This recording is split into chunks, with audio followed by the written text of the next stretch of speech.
So this is the pipe that I selected for our MC19, our CBR250R, 88 model, if we're going to be really specific. It's an original pipe, and it's 35 years old, nearly 36 in fact. It has various features. Most of them are original features for the most part. I don't know if they did come out painted. I believe they did. I've seen a lot of pipes anodised, and I think it depended on what colour scheme you selected as to how the pipe came. I did actually have several choices, and I did choose carefully. The main things to watch out for, apart from the obvious, there's surface rust. But this pipe is also the lowest part of the bike. So if you hit an extra high speed hump, guess what? Your pipe gets flattened out. So this one actually does have battle scars, and this does have a slight dent in it, but nowhere near enough to affect the flow through the pipe. So this pipe will still function quite normally. Another thing that we need to look out for with these guys is just corrosion around the welds. So once again, we have a little bit of rust around the welds, but still quite functional. Now we can see on the muffler that it's had impact damage there and there, and I'm not sure what I'm looking at here. I'm getting back to the impact damage, of course. Obviously that little corner sticking out is going to be the bit that hits the road. That's a bit unusual, but it still doesn't surprise me. I'm not sure what to make of this. I mean, this was polished stainless from memory.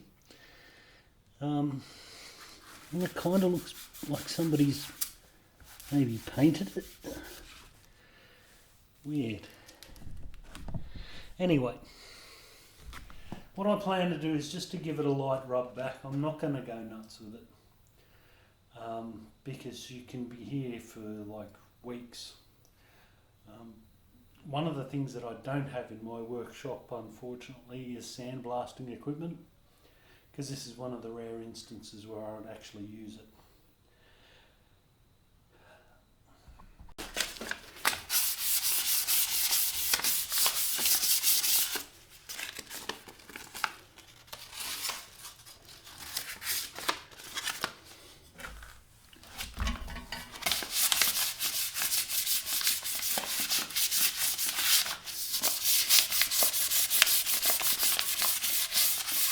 Wow, it's actually not too bad under all of that. Well, here it is about an hour later, and it's still drying off from the wet sanding I've given it. So I started with 320 wet and dry on the pipes and collector and anything that's black basically, and cleaned that up. And then I switched to 600, and then I did the whole thing with 600, including the metal part around the muffler, that shiny bit, and then the shiny bit I finished off with 1200. And there is a bit of a difference there. I didn't go nuts, but you can still see the scoring from the accident damage. If we rotate it over, you can see it better there and there. And that's the way of these things. I've seen far worse pipes than this for this bike. I looked at quite a few. One of the things people like doing is chopping the exhausts about here and putting a little skinny muffler on there and a short little pipe.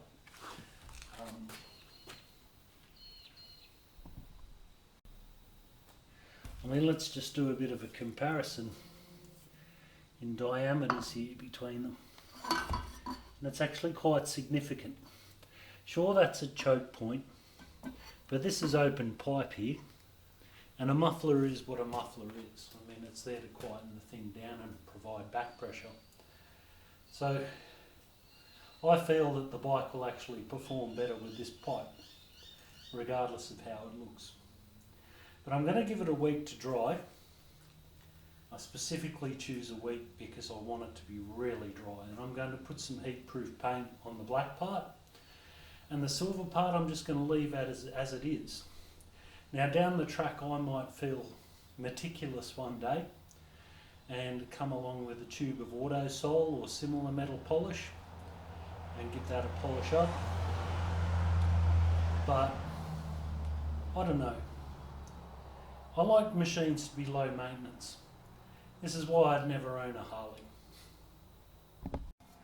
So having cleaned up our pipe a little bit, it's time to apply a bit of masking tape.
Mostly, of course, just to that silver part of the muffler,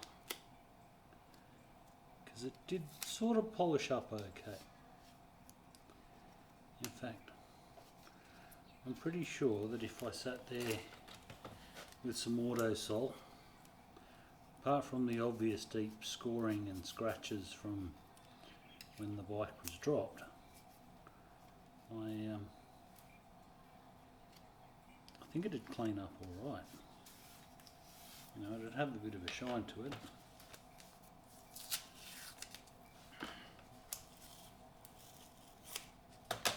So I start by masking the edges.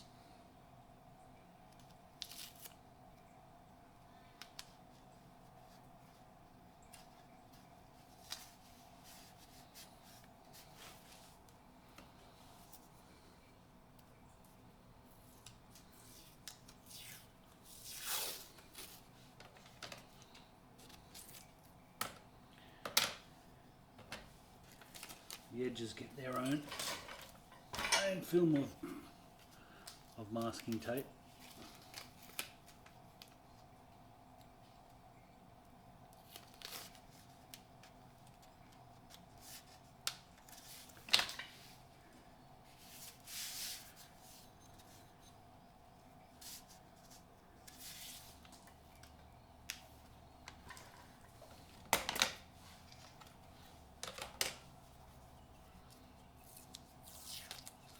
Then we have a look at what real estate wasn't covered and we work out what to do with that.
And this is what we've got so far.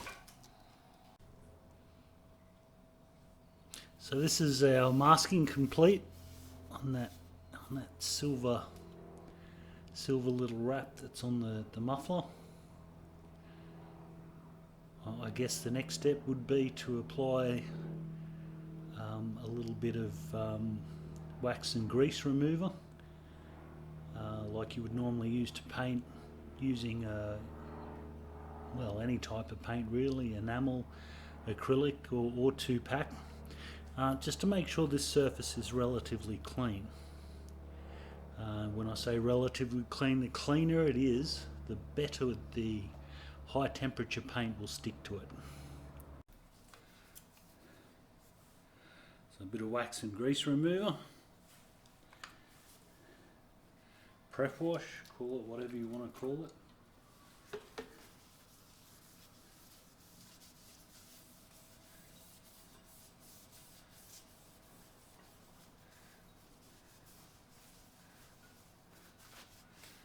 Seeing a lot of this green stuff under the paint. I'm not sure what I'm looking at.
Okay, so I've taken the exhaust miles away from anything, because I don't like it when spray drift travels.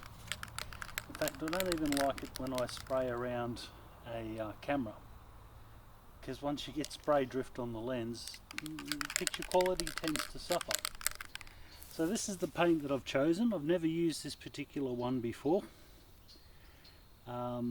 Duplicolor is a long standing brand in Australia. I've read the instructions, that always helps, and I do recommend you do the same. So I'm not going to paint all of this thing in front of the camera because I really am concerned about spray drift, but basically the instructions are 3 light coats about a minute apart and then 15 minutes for it to be touch dry. Now wait, on 1 hour to be touch dry, 15 minutes, let's have a look. Touch dry in 15 minutes and can be recoated after 1 hour. Okay, see, read the instructions. So basically 3 light coats at about a minute apart.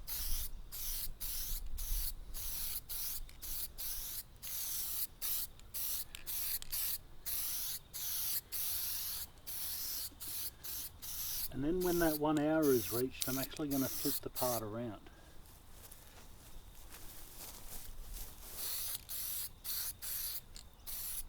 Because being a bit of an irregular shape,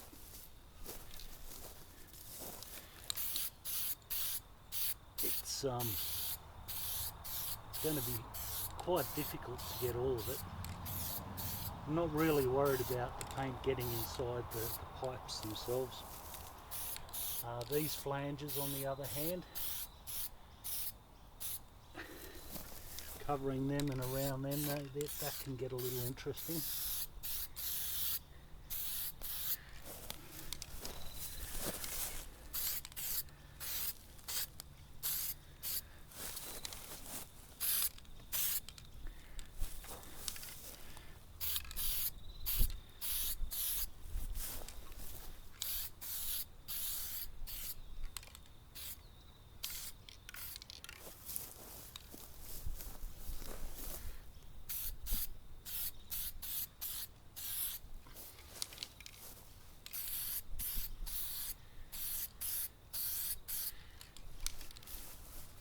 Actually quite a nice finish.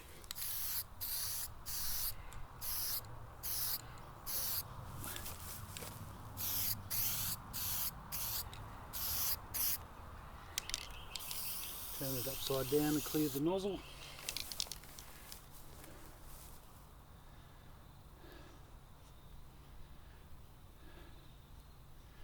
And that's coat number 1 of 3.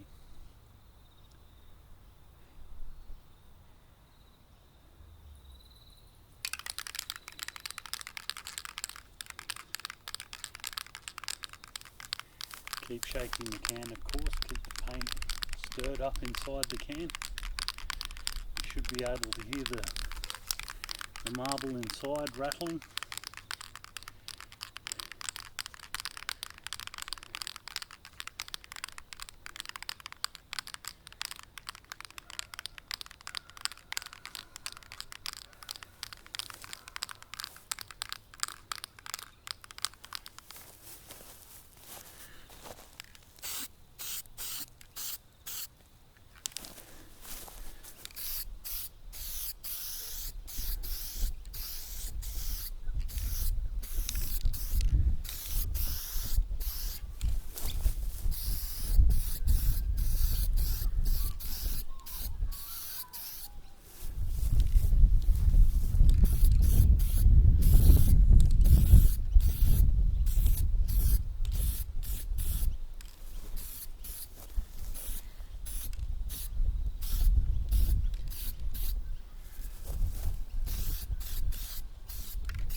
Nice day for it at least, nice and hot.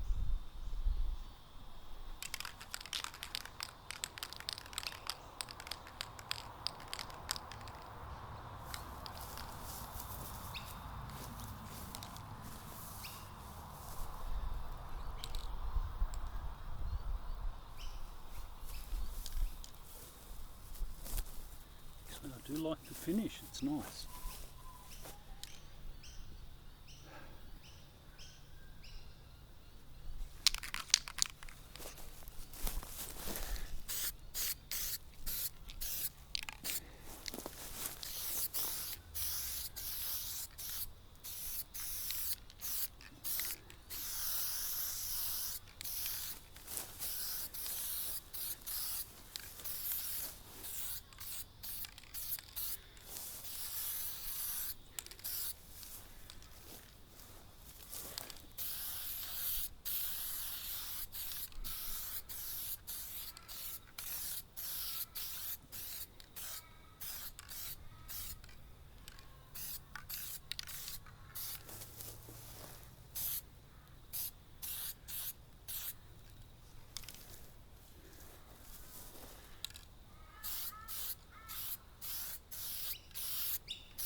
Okay.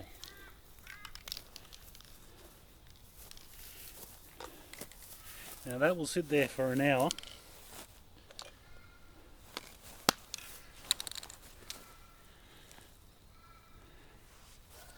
And then I'll actually flip it over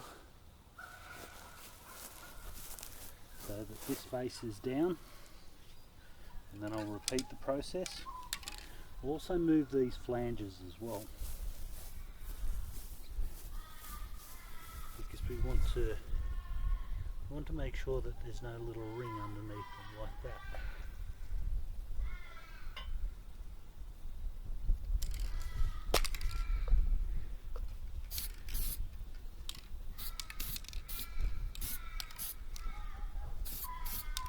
Probably should have waited till it was a bit drier though first.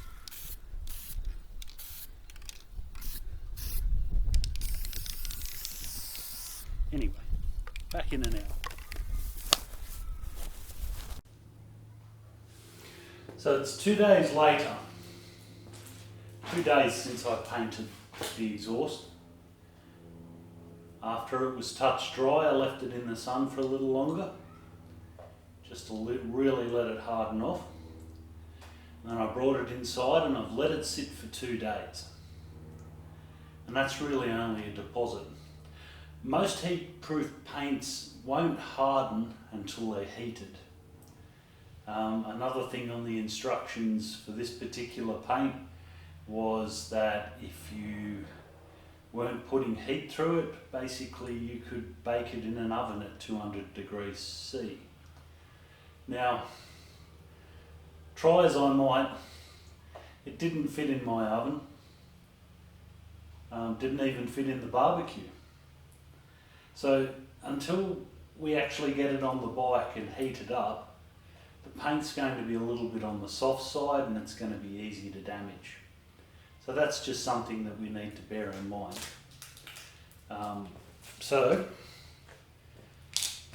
obviously the next video is putting this pipe on, and we're going to have to be really gentle.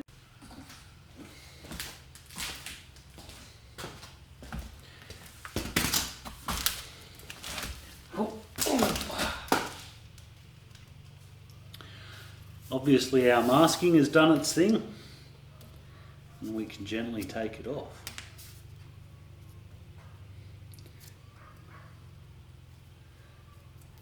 If it will come off.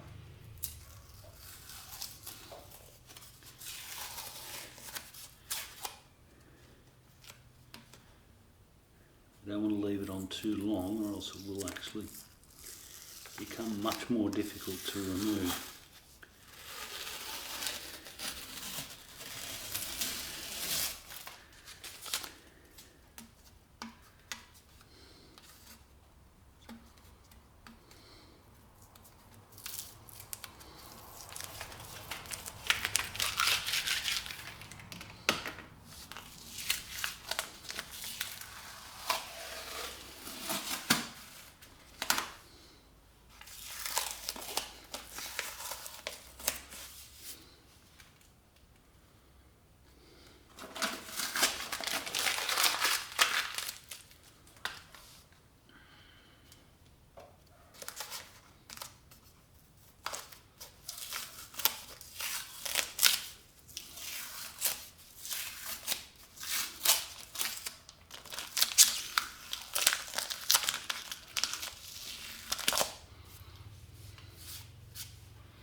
Starting to look alright, isn't it?